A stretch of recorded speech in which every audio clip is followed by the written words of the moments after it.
Every time we talk about this, it comes back. that's weird. That is No, 1.66. apparently there's something going on here with orb sighting. Like, I can't remember how many, and they were just like undulating in the air, and it freaked me out. I remember trying to get in the vehicle, and it just felt like that. I couldn't get in there fast enough. Whatever that is, like.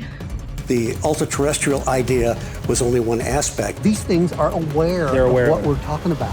Are we dealing with some form of non-human intelligence?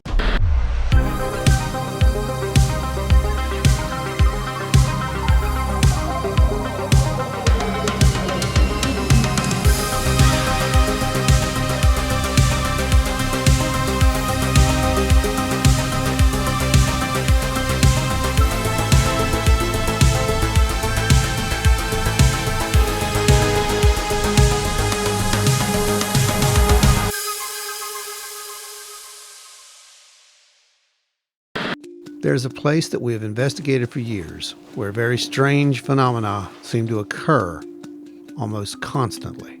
We call this place Wineberry. So, Wineberry. Wineberry, or home away from home. That is probably one of my favorite research areas, and being able to go back out there every few months is just remarkable because the data that we pull from here is second to none. To understand Wineberry, we need to go back to the very beginning. 13 minutes out, or 13 miles out, 21 minutes is what it's telling me. You can't find Wineberry on a map. The name was given to it because of the proliferation of wineberries in the area. We knew that this site demanded serious research efforts, and 3 years later, we're finally able to release some of the data. What we thought was a hunt for a simple creature has turned into something a lot more. This is the documentation of the data that we have gathered at Wineberry so far. To understand that data, it's important that we go back to the beginning, at least briefly, to see how all of this started. This is our first outing of 2021. Just a week and a half ago, there was audio recordings that got sent into us. You know, the witnesses seemed very credible in this. Yes. So, you know. The witness is a Marine veteran. Yeah, so we're going to go out, document it, and see what we find. At least, you know, get the story, save the story. Places like Wineberry exist all throughout West Virginia. They're hidden in hollows and hills where small communities have sprung up. Originally built by hard-working pioneers, mostly from the coal and timber industry, they have lived here on this land for years, passed down from family to family. These same families often pass down more than just land, though. Sometimes the inheritance is in the form of tales, terrifying and so strange at times that they may be best told around campfires on full moon nights. And here we are driving out to the road. Cemetery. Nice. I was given permission to film the interview. I could record it, audio and video. The only stipulation is that I could not show the witness's face or reveal her actual identity.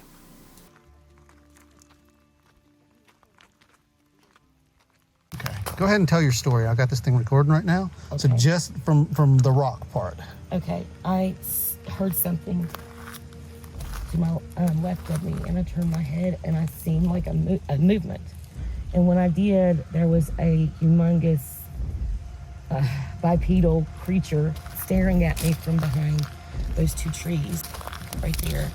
And it was so close that I could actually see his face. It's everything about this creature, and it was massive. It was the scariest thing that I think I've ever seen in my life. But for 5 seconds, I couldn't move.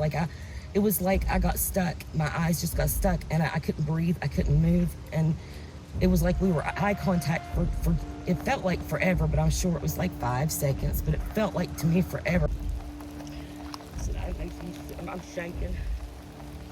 See where them two trees are right there? The two sticking out with the V shape? Yeah. Right behind that is a tree. You see that other tree behind it? The big thick one with the green on the bottom? Yes. That's how far it was.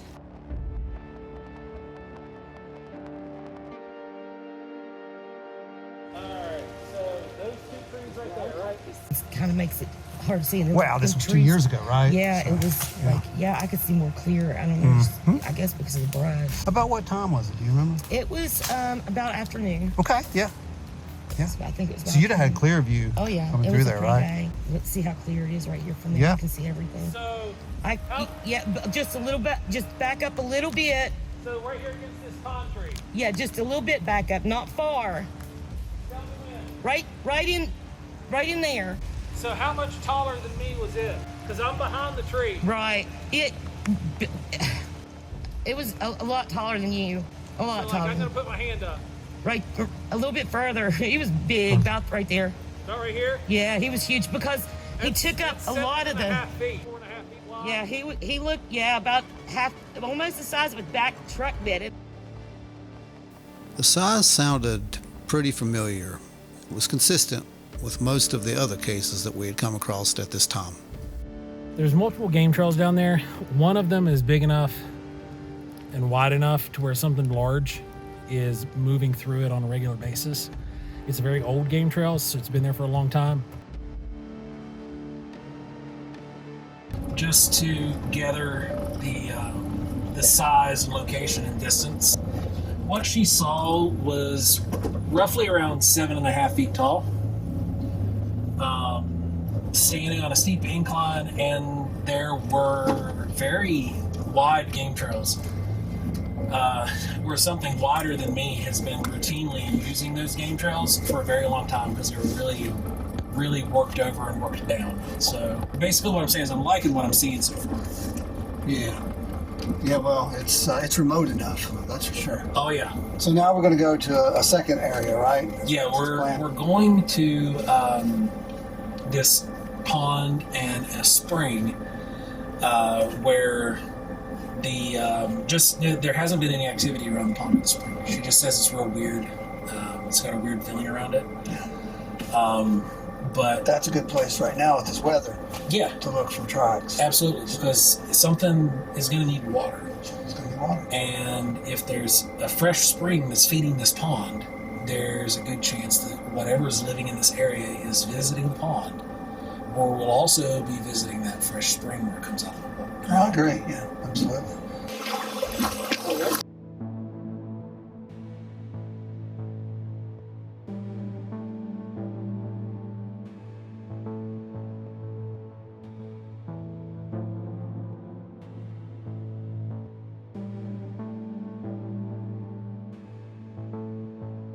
There's two different ways to get to it.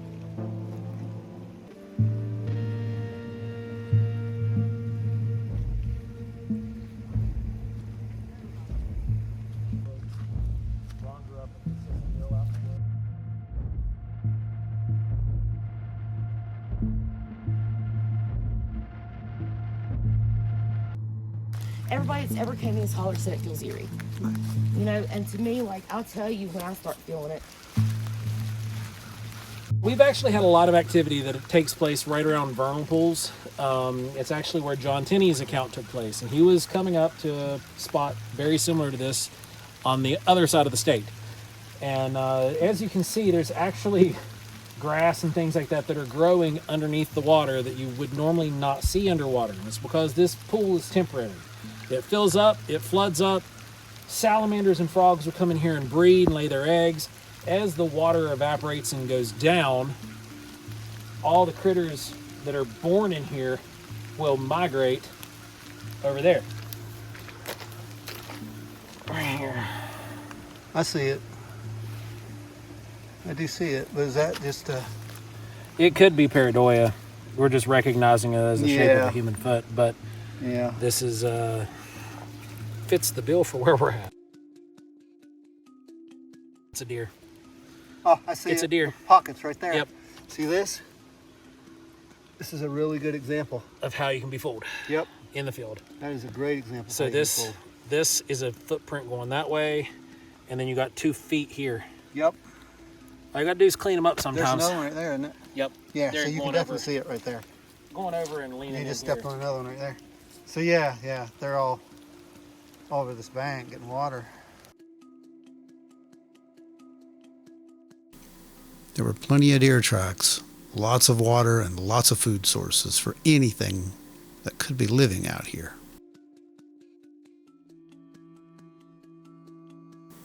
We were heading into an area where witnesses claimed that they feel more uncomfortable than any other place on the property. So we were just up there doing the recreation where the sighting took place, and we came down here to where this stream and everything's at. Otherworldly.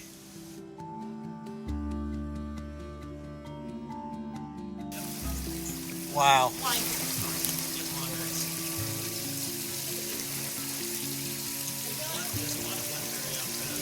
So here we go. So we're going to walk up this way. And now, this part you said makes you really nervous. Yeah, it's the best part of the Holler that would have the most food sources and things that any animal would want to forage or eat. There's a lot of stuff that grows up here, water, animals. I mean, what animal wouldn't want to come up here and have a good dinner? Sure. I mean, it's a perfect place. So that's why it makes you nervous. Yeah, it makes me nervous because I know that if I were an animal, this is where I would right? be.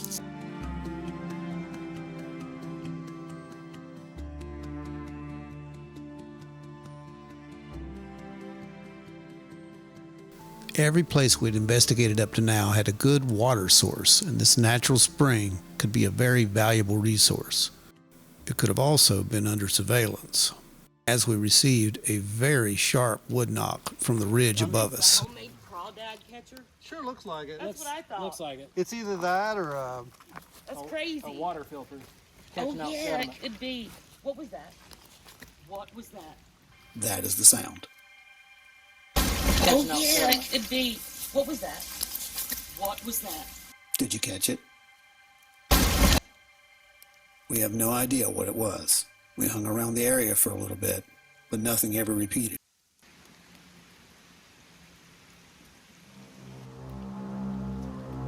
I really hope we got that knock.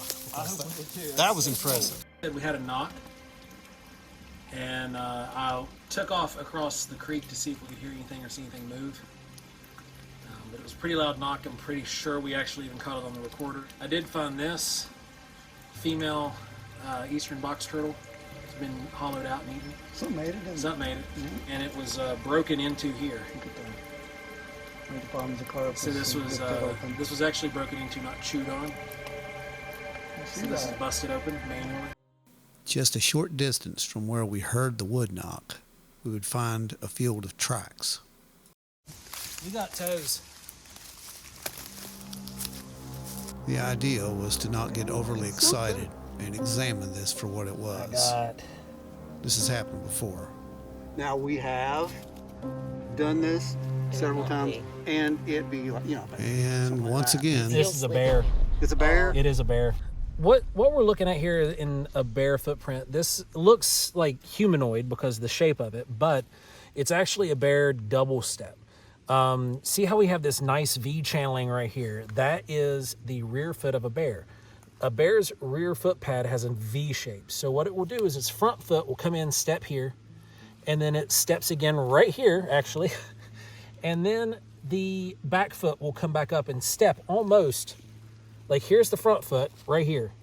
The back foot comes in on the same side and will step down right here. So it's like boom, boom.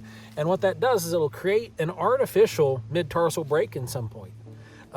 In certain footprints, you'll see an artificial mid-tarsal break, or as to what we interpret as a mid-tarsal break anyway. So yeah, that's... Now you'll see this with bears a lot when they get startled, right? Like you will. They back and up here's slow. actually... Here you can actually see some of the claw marks up in here once you push some of this back. I see it. See the claw? Yes. So yeah, that's just a bear double step is what we're looking at. It was a very, very interesting find, but this is why we do what we do. We dig and look, and we try to find the answer. even a bear double step is a valuable data source to those who've never seen it.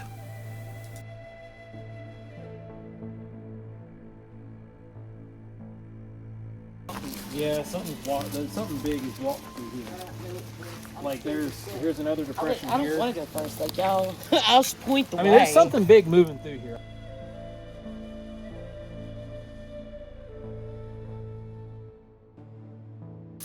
So do you feel better about coming up here now that you've been up here with us? Yeah. Even though there is activity up here, you know, there is something here. What it is, I can't say, but do you feel better at least now, I do. knowing that, you know, you can come up here and be safe and not be too worried? I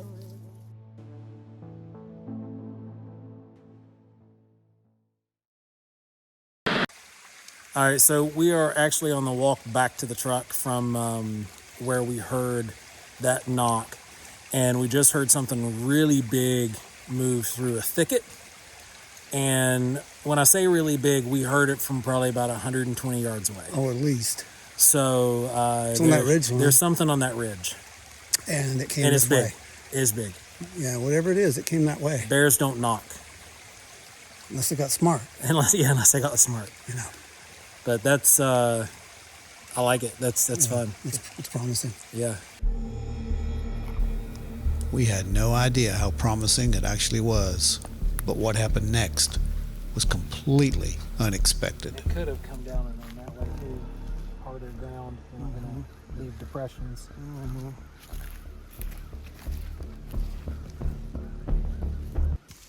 Okay, so we actually found a footprint. Pretty happy about it. It looks like 5 defined toes. So, found this of interest. And Toes. we do believe we have toes this time. So we're going to cast that out and see what that turns out to be. I gotta go get my stick. Okay. So I'm gonna start pouring. We're gonna mix our hydrocal right now. So it'll go down in the water then? Is that Yeah, it how just see how it's just placed in the water? just placed in the water. I see that.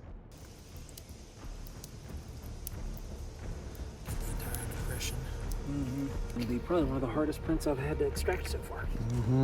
See that. Hear it. Yeah, I hear it. Ripping the roots. You got it. We got it. We got it. We got it. We got it. Oh. We got it. And there's a big old toe. I can see it already. We're gonna have to clean this bad boy off. But by God, if we don't have a toe that's already peeking through, that makes me happy.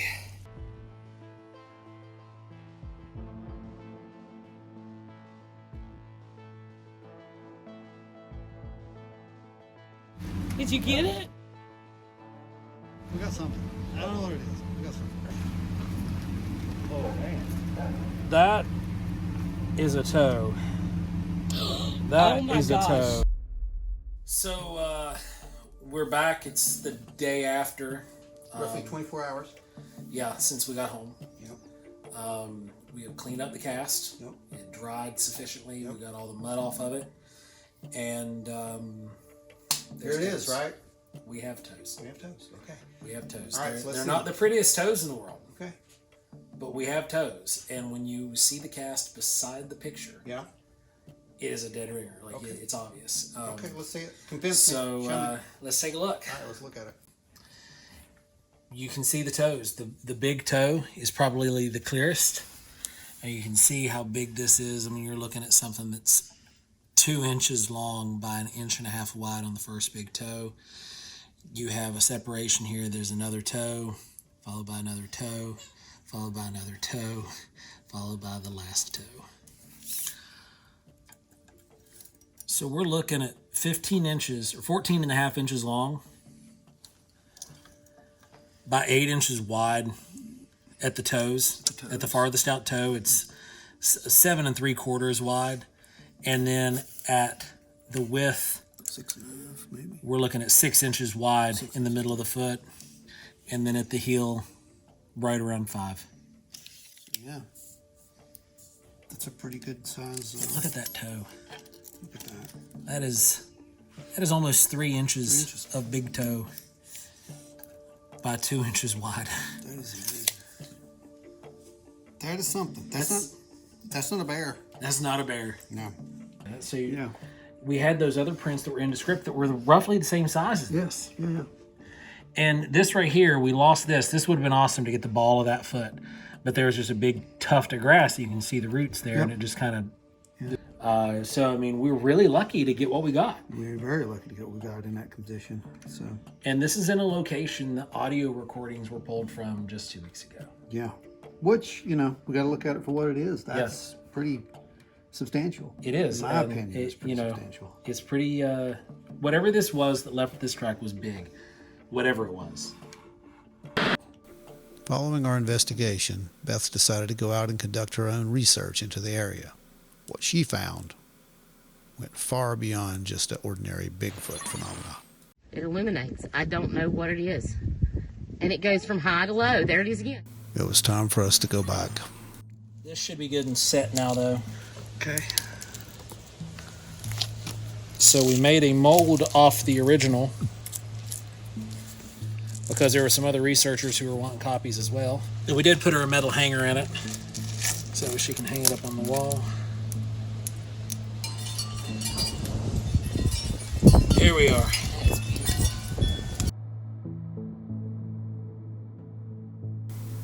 Beth had new leads for us. Since we left, she'd been gathering more and more data. Some of it, physical aspects of creatures. Subject A. Others, more Subject B. Over the years, we've noticed a strange phenomena occurring where we have an overlap of high strangeness in perfectly natural environments. They also coincide with perfectly natural sightings. So we've created a category system of Subject A, Subject B. Part of the issue that we've discovered over the years is that you often have a Subject A and Subject B overlap. This has created a huge issue within the community. And this is where we come in. We want to redefine the lexicon. We want to create new ways to investigate these things at the same time while still being able to keep them separate. With Subject A, we look for things like footprints, and we look for things like hair, for example. Anything that a physical creature can produce, we are going to throw into Subject A. Whereas Subject B seems to be more paranormal, such as radiation increases, anomalous lights, such as the orbs that we'll encounter from time to time, and strange electromagnetic signatures. We want to do away with terminology like woo because it carries such a negative connotation. It's so valuable to keep everything on the table, to do our due diligence. She claimed to have found evidence of what could be a family group living in the area. So we decided to go up and have a look around. She also had some videos she wanted to show us of what could be something in the woods. She'd gotten into the habit of patrolling an area where she thought there was activity. Every day she would drive through with a camera. On this particular day, she did catch something out in the woods. And we have no idea what it was. It does seem to be moving, but could that be a parallax effect? We're not sure. Here's a little bit of the footage that I've applied a zoom to and slowed down a bit so we can see.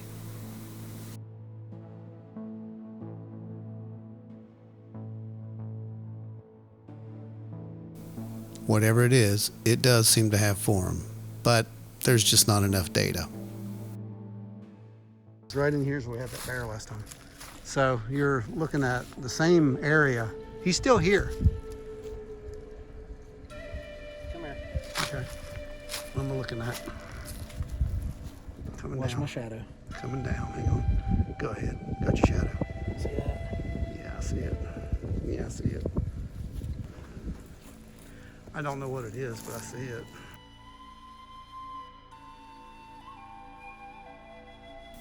This one may not have been recognizable, but the next one was pretty recognizable. So here we are. We found more bear. See that nice V shape where it cuts in here? That's a bear, and then you can see the toes where the toes would be, and how that would be assumed to be not a bear. But then here's another foot right here. Yeah. It just walked up. Walked right through this here. path here. God, if this wasn't such a four-wheeler bogged down spot. Yeah, anything with here is going to be run over at this point, and pretty much it'll look like right here. Look here. I know. You see this? There's a parcel right here too. Oh, I see it. Yeah, it's right there. I mean, that's like 8 inches wide. Yeah, it's just too much human traffic. I can't say anything. Like right here. This is Yeah. See that? Same thing. It's really good too, and it's look how at the stride, or the potential stride matches. So, but there's no way. Yeah. It's just there's no way to actually justify it. There was evidence that something very large had moved through this area. You can see where it tore through here, though. Wow. Yeah, I'm filming the side of the run here.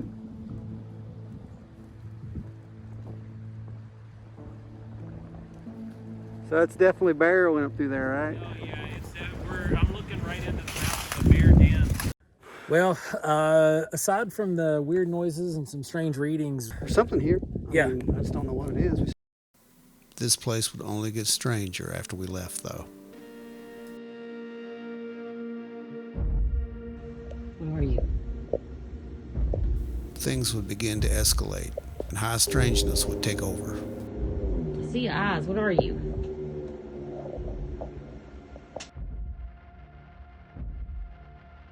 I won't do it no more either. I'm going to leave this running. If there's something walks by and says something, oh well. If there's not, I don't care. But I don't ask questions. They don't talk to me. I don't talk to them. We don't do that. No communication no more. I don't know, but I'm going in the house. Yeah. That was loud. Yeah. Anytime that it seems like that I get close to finding evidence or seeing things that I'm not supposed to, I feel like not supposed to be recording, interferences start to happen with my audio. You guys ain't gonna see nothing, but you'll hear something. Listen.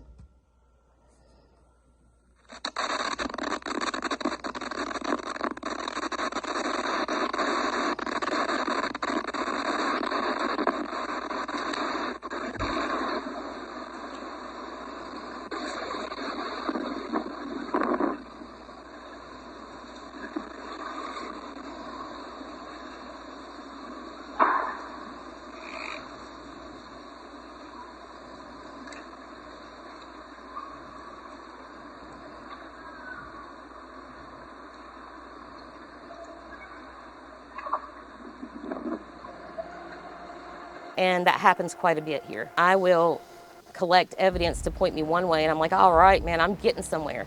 And then get more evidence that absolutely stops me in my tracks, and it's like, well, what's going on here? Take a look at this weirdness.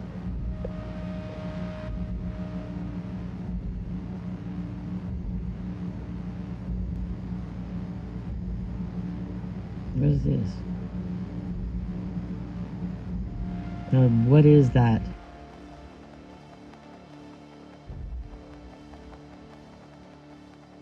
So it's just very confusing sometimes because, I mean, the feeling you get when you think that you've got something, it's excitement, and then like it's a bubble buster really, because you never can get what you're looking for here. And we've caught a lot of paranormal stuff. That day I decided that I wanted to see if we can catch some kind of anomaly up there, or some kind of creature, cryptid creature, anything. So I set up the game cameras, and I actually did a no-no and set it up on the grave itself.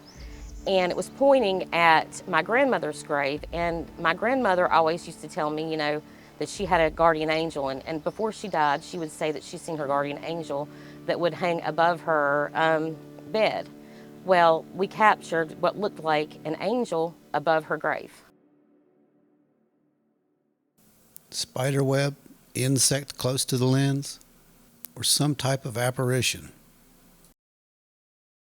We've had orbs of different colors. We've had strange noises, and we've had even the white orbs that seem to dance in the sky.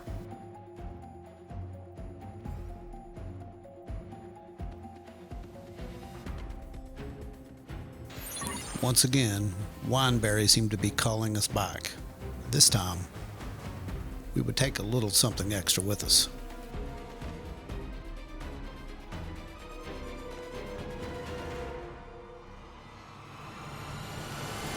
All right, so we're back out here at Wineberry, our home away from home. Yeah, we got some interesting news last night. Apparently there's something going on here with orb sightings and whatnot. So we want to come up here and check this out as soon as possible. And we have Beth here, and we're going to get a really quick statement on that. And then I'm going to go around and we're going to check out some of this stuff. Take some readings here and there and see if we can detect anything. See what's here. So we somehow managed to beat the weather. It was supposed to be a nasty, icy mess today, but we did good. Lucked out. So after we came up here and did our first investigation, the whole wineberry thing, I told you that things may get a little weird if we were kind of right? Mm-hmm. So it got a little weird. Mm-hmm. Yeah. And it wasn't exactly even what I expected at the time, because you started seeing, and you got photos of these little points of light. Yes. It illuminates. I don't know what it is. And it goes from high to low. There it is again. That was the first time that you had seen the orbs in relation to this, right? The first ones were right here. And this last one was right down there by the rock. Right. And the first one had a bunch of them. Okay. This last one was just, it had a bright light above it, just like the other one, except for it was one point of light, and it was very bright red. So I had went out on the porch, and I had seen something white moving in the sky. And I wanted to go check that out. So I told Rachel, come on, let's get in the vehicle. Let's go check this out. And we ride up here, and we're looking up at this white thing. And I look over to the side, and there's this red floating ball just floating there. Didn't know what it was. And I remember Joe and Ron telling me not to get close to it. But here I am saying, I didn't get the picture last time, and I'd be daggone if I don't get it this time. So I rushed over there, staying safely the distance away from it where I knew that I wouldn't be harmed. But I needed to get a couple shots, and it just would slowly go across. It wouldn't go far, and it looked about the size. Well, I can't really tell the size of it from where I'm at, but it looked like the ones that I saw before. The ones that the smaller golf ball size kind of thing. And except for it was only one singular. Last time it was like, I can't remember how many, and they were just like undulating in the air, and it freaked me out. I remember trying to get in the vehicle, and it just felt like that I couldn't get in there fast enough. Whatever that is, like, oh my God.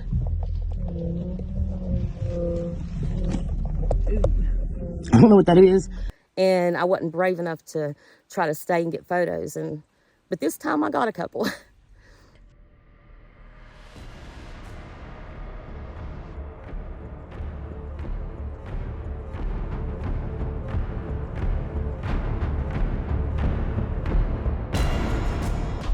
A lot of this stuff isn't recorded that people have seen.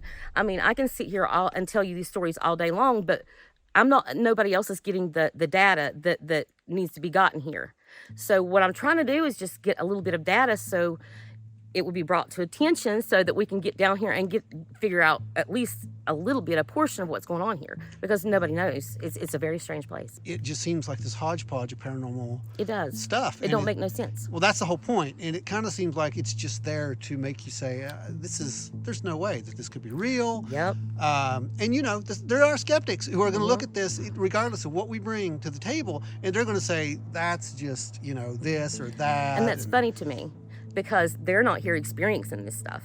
If they was to come here and sit and experience it, then they would change their mind. But they're going to sit on their couch or wherever they're at and say, oh, okay, that don't exist, this don't exist.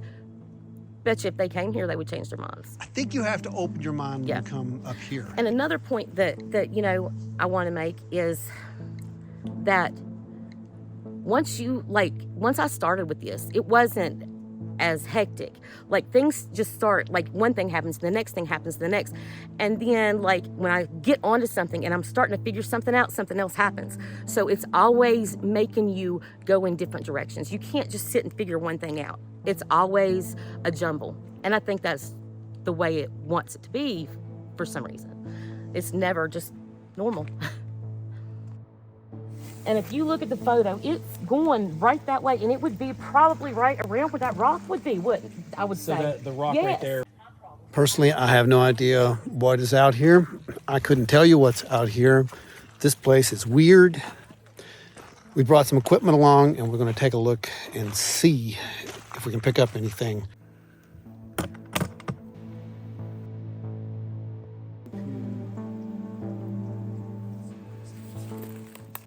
Okay, so We're in the area Yeah, we're in the approximate location where Beth where she says says that she saw the... saw the light. So I brought some equipment along. Yeah. And we're going to test this whole area out, and we're just going to see if there's anything here. I don't expect anything to be here. Yeah, not Flat at out, this to tell point. you. If we find anything, it would definitely be an anomaly. It will be a definite anomaly. But I also want to get some baseline readings here today, and when we come back later, Right, we we're can going to test check it it here. against... Let's fire this thing up and see what we get. I'm going to put it on standard electric. We're getting, look at that, absolute zero. Zero. That's what I expect to see, though.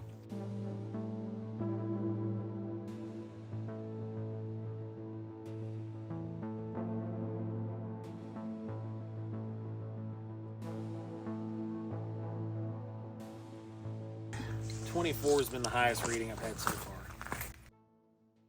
Okay, so we're not seeing anything anomalous as far as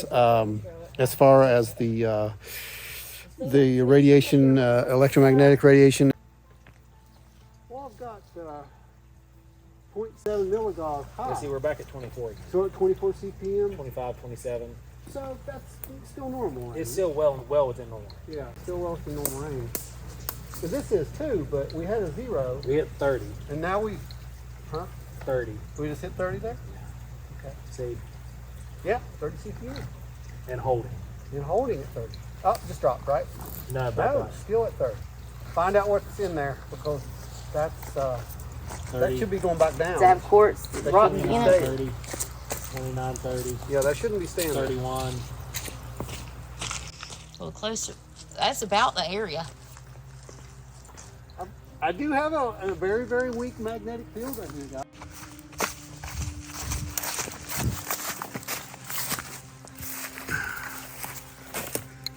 Let's see if we can get where the high was. Hang on. Yeah, there it is.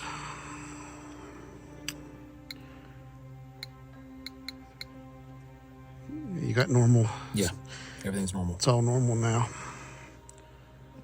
Yeah, it's completely normal now. So you had 30 up here. And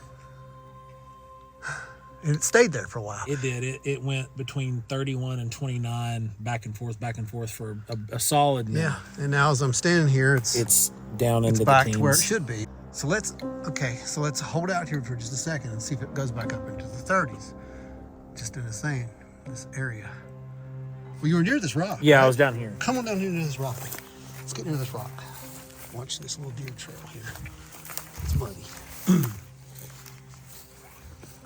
So you're right in this range here. When it started doing it. So let's see if we can replicate that.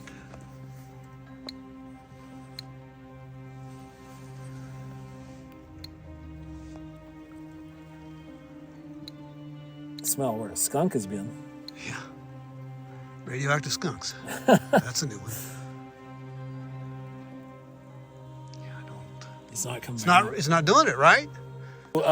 So Beth, we didn't get it. We didn't. No. Was it not recording? Wasn't recording. So we didn't get any of that. Prior to this, while talking about the phenomena, we seemed to get a strange response, but we didn't get it recorded because the camera somehow got disengaged. But I got an idea. I wanted to test something, so we gave it a shot. Man, it's weirdly quiet out here too, isn't it? Yeah. The dogs barking. You've got some crows in the distance, far distance, and the dogs. All right, so what were we doing before? We were talking about that. We were talking about this. So, we had just got weird readings over here near the Yeah, rock. just nothing insanely high, but just higher than the average, and it stayed there. It stayed there. You were up there, and it shouldn't have just stayed there. No, it should have spiked and went It down. shouldn't have just stayed there. You see this, right? I can't see it because the angle I'm at. I just see the glare on the screen. We just hit a 1.4. Okay. Okay, so we stayed there at the 30, 31 or whatever Yes, it was, 30, right? 31 was the highest point. 31, 32, something like that. Either way, we had the same thing happen up near the spring that one time. We did. You caught that up there, but it was very fleeting. This time, it sustained right here. It did. And this is where she said she saw this. And I tried to check the ground for anomalies to see if it was reading from the ground. The closer to the ground I got, it went down, but when I brought it back up about waist level, that's when it returned back to 30. Okay. So now we're running a spectrum analysis because a little bit ago, we got a spike on this thing. We did. In the 1.6 range again. And the 1.6 range is a restricted bandwidth. Nothing should be broadcasting on that. Absolutely. So especially not out here in the middle of this holler where you Right. can't even get a Absolutely. cell phone signal, right? So we're trying to see if we can get that to come back in. And so far, 1.4, 26, 25. We're still within normal Okay, range. we're still within normal range. Nothing weird's happening here. So this is all normal. Camera's rolling, so we're gonna make sure it works this time. If it doesn't, I'm really gonna be surprised because I hit the record button. All right, so everything's good here. This is normal. That's what we want to see. Yeah. But watch this. Let's start talking about what Beth saw. And watch this. Okay. Okay, so we're in here. We take the Geiger counter up. We're getting normal levels. At first, we're getting nothing. No, yeah, we got very, very low levels. Very and low then- levels. Then rose to normal levels, which is expected. Yep. And then we began to examine the area where Yep. this red light was seen. Right. Well, while we were investigating that and just doing a baseline check, Yep. we'd started to get some anomalous readings. Beth had some strange feelings. Mm-hmm. And we get the 1.6 range on the Right. spectrum. Right. So again, this kind of goes right along with the lines of this weird place. Yes. There's a lot more going on here. There it is, 1.660. Right there it is. Every time we talk about this, It comes back. it comes back. That's data. I don't know what to do with that, but it's right there. It's a little undeniable, concerning. It's a little concerning. but it's undeniable, right? Do it again. And it falls right within line of everything I've been saying. Whatever's out here, whatever that's going on out here, these things are aware, They're aware of of what it. we're talking about. It goes, are we dealing with some form of non-human intelligence? That's where I'm leaning with this, and you know that's where I'm leaning with this. But we need more data on it, and I think we're in the right place to get that I think data. so.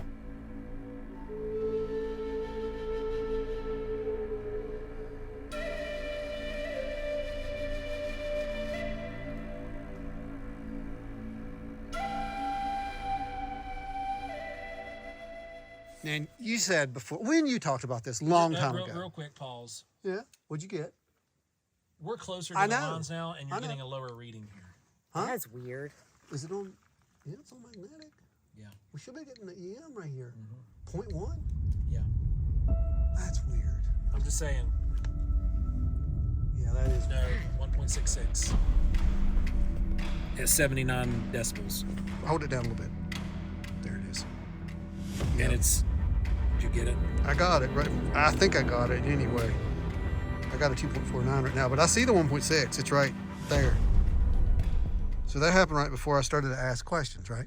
All right, so you watch that. You call it out, okay? Beth, you said before, a long time ago, that some of your family members thought this place was, in their words, evil, right? Right. So elaborate on that a little bit for me. There have just been things that have been saw here that make people not want to come back out here anymore. So it doesn't fit And- into and the normal. Right. It's just strange. Paranormal. It's just everything that you think scary. That's what is up here. Honestly. That's pretty much what happens up here. Yeah. Anything and everything you can think that scares somebody. It's happened almost. A couple of them seen a black mass. Well, actually, that thing's been seen all over this holler. I can't stand one. Can you describe the black mass? Well, down by my house, the one that is seen is just a full body, and it's huge. My aunt said it jumped into her dog lot, and that dog lot was about 7 foot high, and it jumped out and screamed like a banshee running up the mountain. And then the other one of my family members seen was down here in this little hollow, and it was a black figure with a cloak, which sounds weird, but that's what they seen in their normal people, and with a little white thing walking beside of it. So like it's just strange, like just weird things. What we got? 1.6.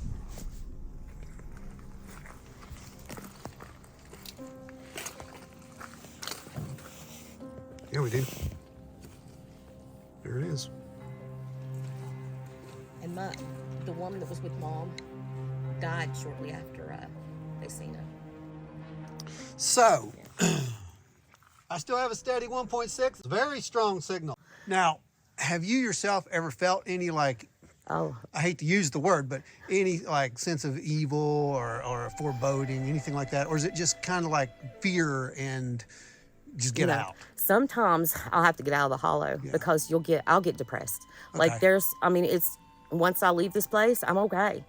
Now this is not all the time, but every once in a while, like I have to get out of here. Okay. I mean, I'll find myself just in a awful state, like hateful and grumpy and depressed and it just for nothing.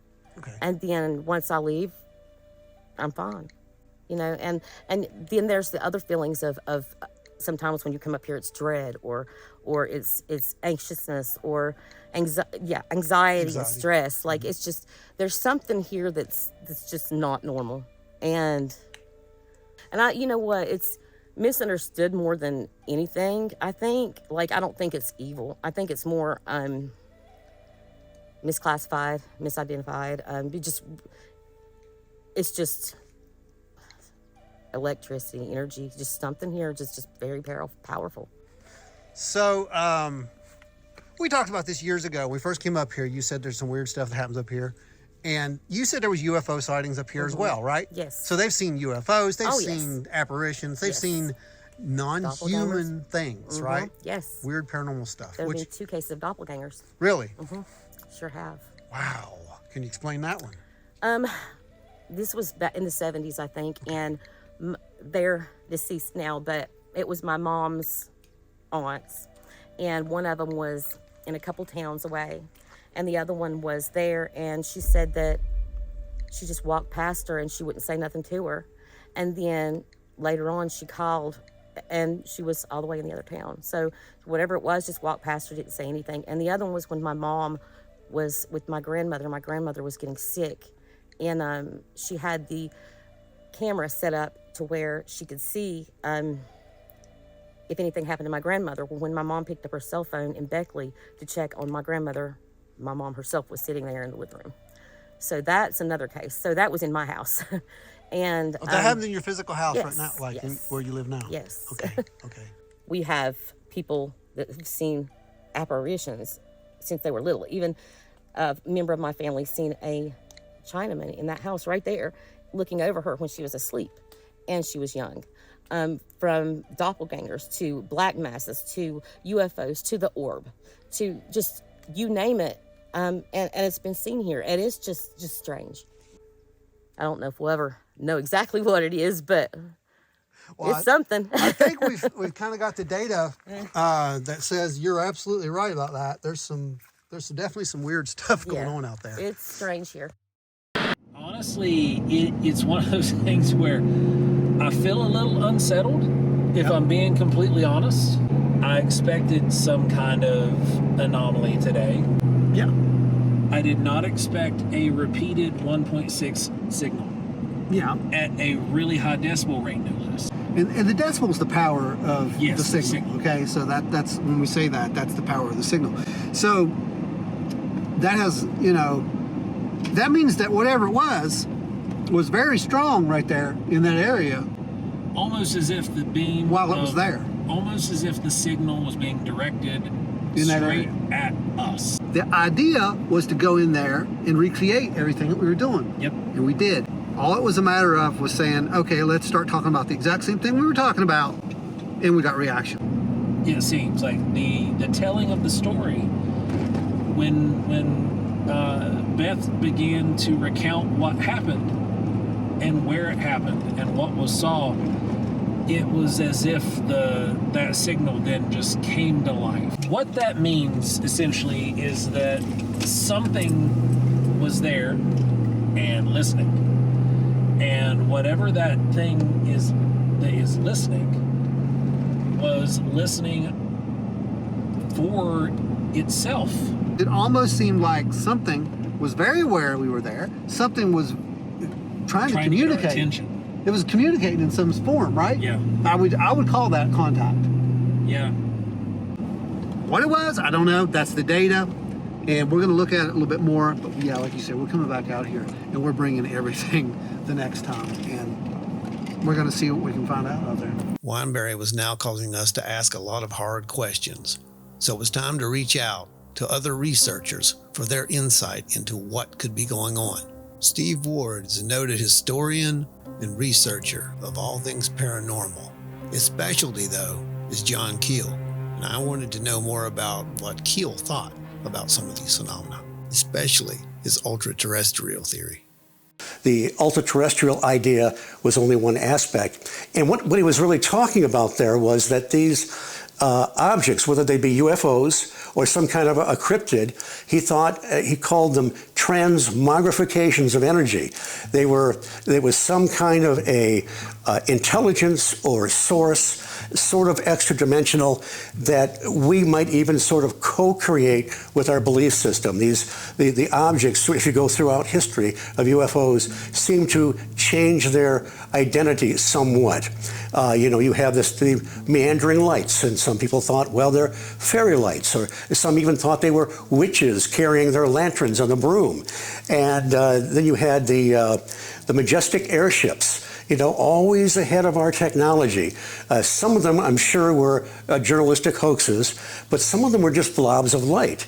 And then you get into the ghost flyers in Sweden. You get into the more science fiction era, where you're getting little green men, essentially, maybe not too green, but landing and so forth. So he really thought that there was something connected with human consciousness, but not necessarily hallucinations. Although he did think that some of these experiences were hallucinatory. Again, not an illusion, but something outside stimulating some of these experiences where they weren't totally physical. In 1972, in his book, The UFO Experience, Dr. J. Allen Hynek proposed his famous scale of CEs, close encounters. Along with this, he also addressed some of the more strange aspects of UFO encounters. Incidents of paranormal activity, creature sightings, and other strange aberrations, which may follow a UFO sighting, were labeled as high strangeness. Other researchers at the time were starting to recognize that there may be something more going on with such encounters, and that these incidents were not new, but could possibly be traced back to the dawn of human storytelling. What were we encountering at Wineberry? We reached out to another researcher into Fortean Matters for more opinions on this. My name is Tony Breeden. I am an author, artist, speaker, and Fortean researcher. So we've always had two classifications of lights that we can't explain. And one have been like these really big ones up in the sky, and then we also have these little ones. And these little ones can range from really small, like firefly size, to maybe beach ball size is a good way to put it. And they have shown up in our stories about fairies, our ghost stories, obviously. Sometimes they have shown up as things that are, you might even consider maybe the burning bush that Moses saw, something along those lines. We've always seen something in different contexts that was just like this smaller version of things. It kind of brings to mind like fairies that will show up as a little ball and then turn into a whole figure. We've turned that into a Disney fantasy since then. But back in the older times, we had things like, well, fairies, we've mentioned that, and more specifically, will-o'-the-wisps. Will-o'-the-wisps were entities that were meant to lure unwary travelers off into the swamp or into the bogs or off into the mountain somewhere where they would get lost and never seen again. There was actually a swampland or a marsh in Shepherdstown, West Virginia, that had that reputation back in pre-Civil War days. And they actually had a ritual you had to go through to keep yourself from being lured into the marshes by the will-o'-the-wisp. If you saw the will-o'-the-wisp and they were a common sight, you had to throw yourself to the ground and turn your pockets inside out. Now, I don't know why that worked, but I know that there was a ritual, and I know that it was noted in Shepherdstown that this is before the railroad came in or anything. So even over here in America, we kind of carried these ideas that will-o'-the-wisps were something not to be trusted. Were we dealing with the same type of phenomena? Were the strange orbs that Beth had captured on the video and the other paranormal incidents on the land somehow related to whatever these early witnesses were calling fairies and will-o'-the-wisps? More importantly, how could we explain away what seemed to be a form of direct interaction or contact with an unseen intelligence on the property?